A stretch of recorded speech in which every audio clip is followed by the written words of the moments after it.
ጀነራል ታደሰ ወረደ ኣብዛ ሰዓት እዚኣ ሒዚ መቐለ ከም ዝኣተወ የረጋጊፅ ኣለኹ ናይ ፍሉይ ኣየር ናይ ባዕሉ ከምቲ ካብ መቐለ ዝወሰዶ ቅድሚ 4 መዓልቲ ንፈልጦ ፍሊት ኣየር መፅያ ወሲዳቶኒ ጀነራል ታደሰ ወረደ ኣዲስ ኣበባ እቲ ኩነታት ናይ ትግራይ ትሪእዎ ኣለኹም ከመይ በቃ ብጣዕሚ ኣብ ናይ ዞም 11 ኣወር ንብሎም ደረጃ በፂሕና ኢና ዘለና ኣብዚ 11 ኣወር በፂሕና ዘለና ምክንያታት ብልፅግና ሓይሊ ፈጢሩ ብልፅግና ያው ንኣና ስዕርና ስለ ዘይኮነ እቲ ክስዕረና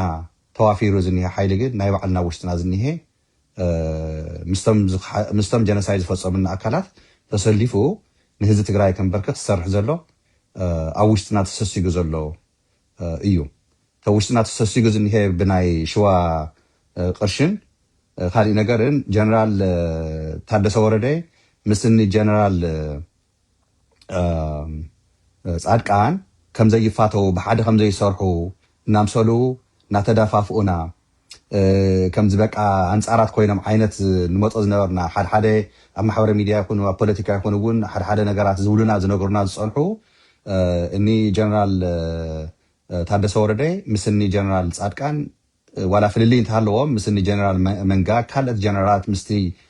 ኣብ ኣዲስ ኣበባ ዝኒ ሓይሊ ንህዝቢ ትግራይ ፅንተት ፈፂሙ ጀነሳይድ ፈፂሙ ሒዙ እውን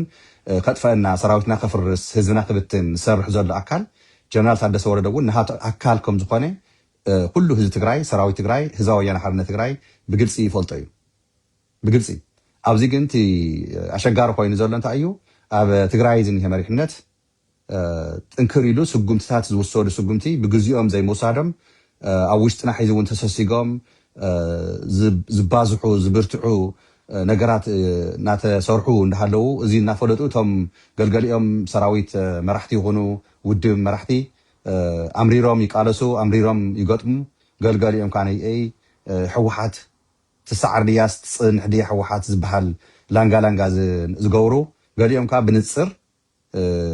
ንፅር ማለት ውሽጢ ተደቢቆም ምስቲ ክሒዱና ዝኒሄ ሓይሊ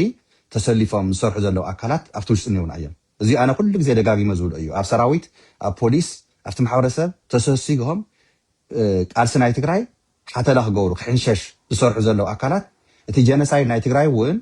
ናይ ተጋሩ ኢድ ኣብ ውሽጢ ከም ኣለዎ ድዩ ኢለ ናብ ሕቶ ይመፀለዩ ሒዚ እቲ ጀነሳይድ ክትግበርን ሒዙ እውን ተሓታትነት ከይመፅእ ዝሰርሑ ዘለው ካብቶም ፀላእትና ናይ ሸዋውያን ዝበኣሱ ናይ ባዕልና ናይ ውሽጥና ካሕዳማት ተጋሩ ስለ ዘለውዎ ድዩ እቲ ጀነሳይድ ውዒሉ ሓዲሩ ጀስቲስ ኣካውንታቢሊቲ ዝበሃል ከይመፅእ ዝሰርሑ ዘለው ኣካላት ካብኣቶም ባዕሉ እዩ ሒዚ ሓደ ጀነራል ታደሰ ወረደ ስለዚ ናፍቲ ንኸደሉ እውን ድሕሪ ሒዚ ብዙሕ ኣድላይ ይመስለኒ ምስክር እውን የድልየና ሒዚ ጀነራል ታደሰ ወረደ መቐለ ኣትዩ እኒሄ ኣብዛ ሰዓት እዚኣ እቲ ውሳኔታት ርኢናዮ ትማሊ መብዛሕቱ እቲ ዝነበረ መንግስቲ ናይ 2012 ናብ መረቦቱ ይመለስ እቲ ቤት ምክርና ናብ መረቦቱ ይመለስ ዝብል ውሳኔታት እዮም ኣብ ሓደ ቦታ ግን ሒዚ ጀነራል ታደሰ ወረደ ብዋትሳፕ መሰጅ ልኢኹ ውክልና ሂወኩም ዝነበርኩ ጠጠው ቢለ እየ ሒዚ እቲ ናይ መንግስቲ ናብ ነበሮ ይመለስ ኢልኩም ትውስኑ ዘለኹም ካነየ ብሕጊ ማለት ስጉምቲ ክወስደልኩም እየ ዝብል ፈኸራ ዝፈከሮ ኣዲስ ኣበባ ኮይኑ ኣብ መቐለ ከዓ መፅኡኒ ሒዚ ኣትዮ ኣሎ መቐለ ሶታ መዓልቱ ኣኺላ እያ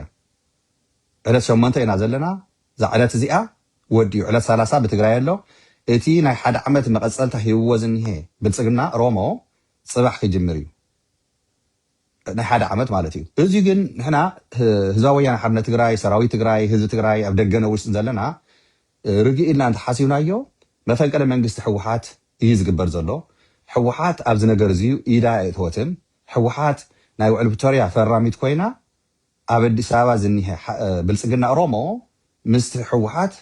ኣይተደራደረን ስለዚ ግዝያዊ ምሕዳር ትግራይ ጀነራል ታደሰ ወረደ መዓልቲ ተውቂዑ እዩ መዓልቱ ዘብቅዕ ከዓነየ ብብልፅግና ኣብ ሽዋ ዘሎ ናይ ሓደ ዓመት መቐፀልታ ሂቡ ክቅፅል ኣይኽእልን ስለዚ ኣብዚ ህዝብና ከይዳናገር ናብ ደም ምፍሳስ ኣብ ውሽጥና ከይመፅእ እዝዩ ተሰግሲጉ ዝኒሄ ሓይሊ ኣብ ውሽጥና ሒዙ እውን በሸኳይ ብሓፂር ግዜ ውድብና ሕወሓት ኣዋጅ ክትእውጅ ሰራዊት ትግራይ ኣብዝዩ ጥንቃቄ ክገብር ፀጥታ ትግራይ ኣብዝዩ ጥንቃቄ ክንገብር ላንጋ ዝገብሩ ዘለው ኣካላት ብስርውን እዚ ላንጋ ዝሕስብ ኣይኮነን ሕግን ክዳነ ተኮይኑ እቲ ሕጊ ክዳንየና ዝኽእል ግን ኣብ ውሽጢ ሰሲጎም መሓውር ፈጢሮም ፀኒሖም ስለ ዘለው እዚዩ ኣብ ውሽጥና ብስምዒትን ብዘየድል ነገራትን ህዝብና ከይጉዳእ ናብ ዘየድል ነገራት ከይናኣቱ ጥንቃቐ የድልየና ልቢ ዕቢና እዚ ቃልስና ክንቅፅል ኢና ልቢ ዕቢና ግን ናብ ዓርሲ በዓርስና ምጭንና ናብ ዓርሲ በዓርስና ናብ ዘየድል ሓደጋን ጎንፅን ከይናኣቱ ኣብዚዩ ሰራዊት ትግራይ ልቢ ግበር ጀነራል ታደሰ ወረደ ኣውቂዑ እዩ ብሓይሊ ብዓመፅ ክቅፅል እየ እንተኢሉ ግን ኣብዚዩ ሰራዊት ትግራይ ሓላፍነት ኣለካ ሕግን ደንብን ኣለና ኣብ ትግራይ ሕግን ደንቢ ትሒሱ ግን ብልፅግና ኣብ ሸዋ ዝኒሄ ሸይምኒ እዩ ኢሉ ዝቅፅል ተኮይኑ እዚዩ ሓላፍነት ናይ ሰራዊት ትግራይ እዩ እወ ፀጥታ ትግራይ ብሰራዊት ትግራይ እዩ ዝምራሕ ኣብ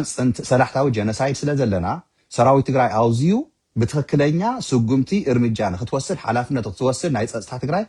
ሓንቲ ነገር ከይትኸውን ሓላፍነት ኣለካ ጀነራል ታደሰ ወረደ ናይ ግዜያዊ ምሕዳር ኮይኑ ሓደ ዓመት ክቅፅል እየ ኢሉ እንድሕር ስቁ ኢልካ ርኢኻዮ እዚዩ ካብ ጀነራል ፍስሓ ማንጅስ ጀሚርካ ዘሎ መሓወር ብምሉኡ ናይ ሰራዊት ትግራይ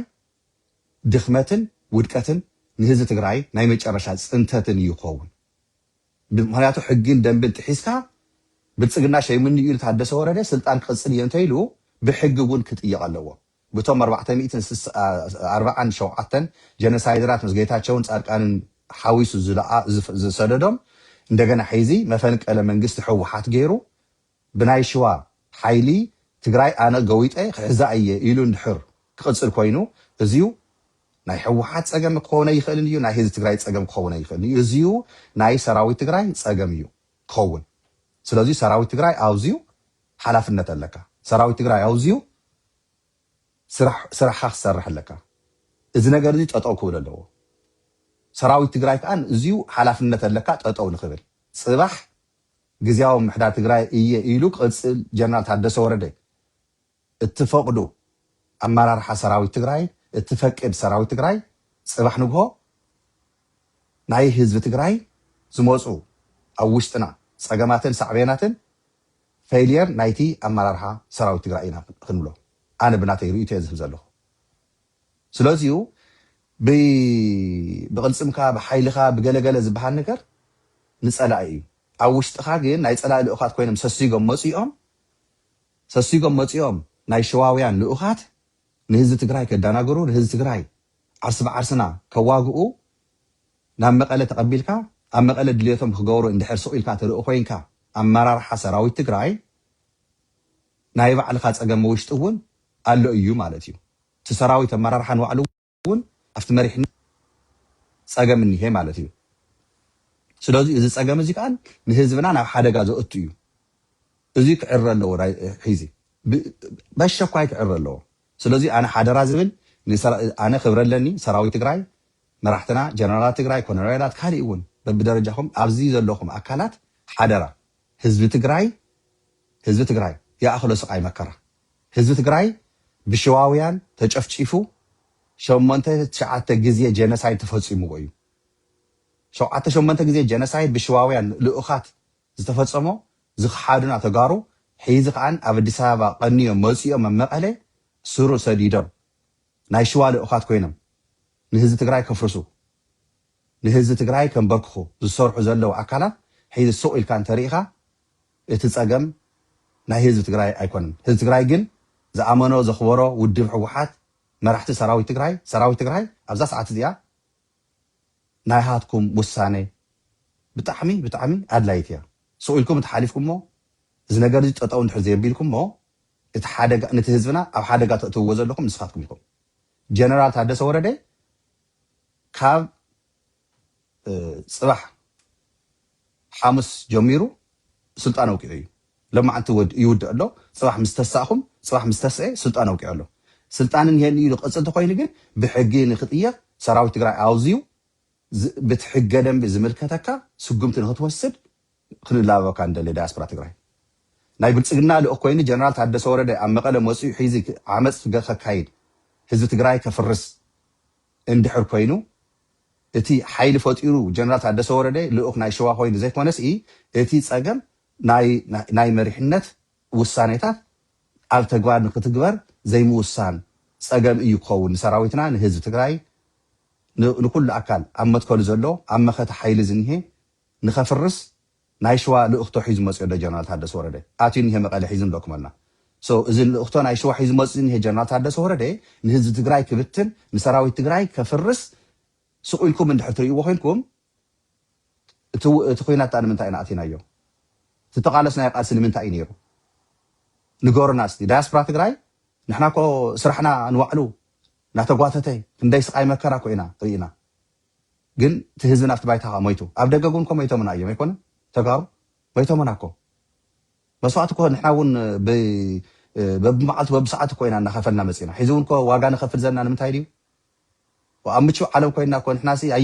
ብምቾት ኣይንቕመጥ ንሕና ንህዝብና ክንቃለስ ምስ ህዝብና ክንስለፍ ኣለና ኢልና ኮይና ንቃለስ ንሰርሕ ዘለና ስለዚ እዚዩ ኣብ ግምት እቲና ንሕና ሕዚ እውን ክንቃለስ ኢና ሕዚ እውን ኢድና ይንህብን ሕዚ እውን ኣይንንብርክኽን ክንቃለስ ኢና ኣብ ጎኒ ህዝብና ድምፂ ህዝብና ንከውን ኣብ ውሽጥና ተሰሲጎም ግን ልኡኻት ናይ ሸዋ ኣብ መቐለ መፅኦም ሒዚ ንትግራይ ከፍርስዋ ከጥፍእዋ ዝሰርሑ ዘለዉ ኣካላት ንዝዩ ክመርሕ ተመዲቡ ዝኒሄ ግን ጀነራል ታደሰ ወረደ እዩ ባዕሉ እዚ ብጣዕሚ መሕፈሪ ኣብ ሂወትና ኣብ ታሪክና እዩ ከምዚ ዓይነት ነገር ተራእዩ ተሰሚዑ ይፈልጥን ብታሪክ ጀነራል ታደሰ ወረደ ኣብዚ ሰዓት እዚ ግን ኣብ ትግራይ መፅኡ ንትግራይ ከፍርስ ስቑኢልኩም እትርእዩ ሰባት ስቑኢልኩም እትከታተሉ መራሕቲ ትግራይ ትፀገም ሒዙ እውን ኣባኻትኩም እዩ ጥንክር ዝበለ ውሳኔ ንምውሳድ እዚዩ ኣኼባ ጌርካ 24 ሰዓት ስቑኢልካ ኣኼባ የድልየካ ንዚዩ ነዚ ውሳነ እዚ ንምውሳን ብጣዕሚ ቀሊል እዩ ብጣዕሚ ቀሊል እዩ በቃ መዓልቲ ተውቂዑ ኣሎ መዓልቲ ተውቂዑ እንዳሃለወ ኣይወርድን እየ ካብ ስልጣነ እንተኢሉ ብሕጊ ይሕተት ይእሰር ሕጊ ንምንታይ ተሰሪሑ ሕጊ ተሰርሖ እኮ ካብ ሕገ ወጥ ክሰርሕ እየ ዝበለካ ኣካል ግዝያዊ ምሕዳር ታደሰ ወረደ ሓደ ውልቀ ሰብ እዩ ምራሕ ተባሂሉ ስልጣን ተባሂብዎ መዓልቲ ተውቂዓ ኣላ እንታይ ሰሪሑ ኩልና ንግምግሞ ኣብዛ ሰዓት እዚኣ ግን መዓልቲ ተውቂዓ ኣላ ሕዚ ግን ናይ ብልፅግና ተሸይመ እየ ኢሉ መፅኡ ብሓይሊ ኣነ እየ ዝመርሓ ትግራይ እንተኢሉ ግን ሰራዊት ትግራይ ኣብዚ ኢኻ ንስኻ ሕዚ ኢንተርቪን ትገብር ብሕጊ ኣብ ቀይዲ ተእትዎ ተኣስሮ ብሕጊ ይሕተት ሕጊ ናይ ትግራይ ክሰፍር እንተኮይኑ ሰራዊት ትግራይ ኣብዚ ስጉምቲ ትወስድ ትስጉምቲ ከዓ ምእሳር እዩ ካሊእ ምንም ኣይኮነን ብሓይሊ ብናይ ሸዋ ልኡኻት ትግራይ ኣይትዳነን ህዝቢ ትግራይ ብሸዋውያን ድሕሪ ሒዚ ኣይምራሕን ባዕሉ መብት ዓርሰ ውሳኒኡ ክኽበረሉ ኣለዎ እዚ ክኸውን እንተኮይኑ ከዓ ነይአ ሰራዊት ትግራይ ሓላፍነትካ ኣብ ኢድካ እዩ ዘሎ እዚዩ ኣነ ደጋጊመ ክሰርሐሉ እየ ደጋጊመ ክቃለስ እየ ማንም ዝኾነ ናይ ሸዋ ልኡኽ ኣብ ትግራይ መፅኡ ከም ድልየቱ ክዕንድር ክንፈቅድ የብልና ጀነራል ታደሰ ወረደ ግን ህዝቢ ትግራይ ጠሊምዎ ሰራዊት ትግራይ ጠሊምዎ እቶም ትማሊ ተሰውኡ ጠሊሙ ምስ ሸዋ ተሰሊፉ ንትግራይ ከፍርስ ኣብ መቐለ ኣትዮ ኣሎ እዛ ደቂቓ እዚኣ ነግረኩ ኣለኹ ሒዚኦም ካብ መቐለ ልኢኹም ለይ ኣየር ሒዛ ዓሊባ ኣትዮ ኣሎ ካብ መቐለ ሒዚ ይብለኩም ኣለኹ ሰዓ 8 ብካሊፎርኒያ ታይም እውን ኣይመለአን ዘሎ በዓይ ማለት እዩ ንጎ እዩ ዝኒሄ ስለዚዩ መልእክቲ እዚዩ ኣብ ፅሕዎ ሸርግወርዎ ንኩሉ ኣየኹም ኣብ ዳያስፖራ ትቃለሱ ዘለኹም ዓለም ሙሉእ ዘለኹም ንጠንክር ቃልስና ነጠናኽሮ ተስፋ ክንቆርፅ የብልናን ሒዚ እውን ሰራዊትና ህዝብና ውድብና ሒዝና መኸተና ክነካይድ ኢና ህዝብና ሓራ ክነውፅእ ኢና መሬትና ክንምልስ ኢና ኣብ ሸዋ ዝኒሄ ስርዓት ከጥፈአና እምበር ህዝቢ ትግራይ ክንብር ኣይሰርሕን ሕዚ ክየድ ዘሎ ከይድታት ንሪኦ ኣለና ስለዚዩ ከም ልምደይ እቲ ኖርማል ቪድዮታት ክሰርሕ እየ ሕዚ ግን ናብ ኦፊስ እናተዘጋጀኹ ኣብ ገዛ ኮይነ እዛ ቪድዮ እዚኣ ዝሰርሐልኩም ዘለኹ ልምደ ይኮነን ከምዚ ኖርማሊ ኣነ እናወፃኹን ከምዚ እናተንቀሳቀስካ ነብስካ እውን ሂወትና እውን ክንከናኸን ስለ ዘለና መብዛሕትኡ ግዜ እቲ ቪድዮ ይሰርሖ እናተንቀሳቀስኩ እዩ ሕዚ ግን እንዳጋጣሚ ካብ ገዛ እንተይወፃኹ ሓፅር ዝበለት ቪድዮ እዚኣ መልእክቲ ክሕልፈልኩም ግን ጀነራል ታደሰ ወረደ 100% ኣረጋጊፀ ካብቶም ተቐበልዎ ኣካላት ሕዚ ብስልኪ ኣውጊዐ ነይረ ያው ኣትዩ ተቐቢልናዮ ኣትዩ ኣሎ እታ መምርሒት ግን ዝመፀትና ጉዳይ የላን እቶም መራሕቲ ላዕለወት ኣኼባ እዮም ውዒሎም